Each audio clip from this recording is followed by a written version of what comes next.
գյուղատնտեսության հետ կապված նաև մեր առաջարկությունների մասով կարճ ասեմ, գյուղատնտեսության զարգացումը, այո, պարենային անվտանգության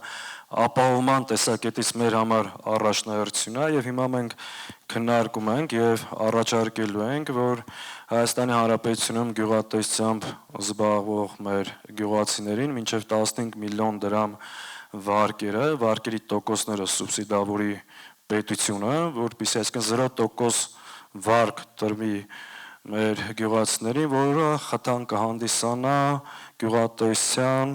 վերականգնման եւ զարգացման համար, այսինքն հնարավորություն կլինի եւ անասնապահության գլխաքանակը ավելացնելու, ինչպես նաեւ վարելահողերի 50%-ը չի մշակվում, դա եւս ավելացնելու ուղղությամբ։ Այդ առաջարկությունները նաեւ գյուղատնտեսության զարգացման մեր ամբողջ հայեցակարգը մենք առաջիկա օրերին պլատֆորմի մնացած բաժինների հետ շատ ավելի մանրամասնորեն նաեւ ելներով մեր փորձառությունից ձեզ ներկայացնելու ենք։ Շնորհակալ եմ։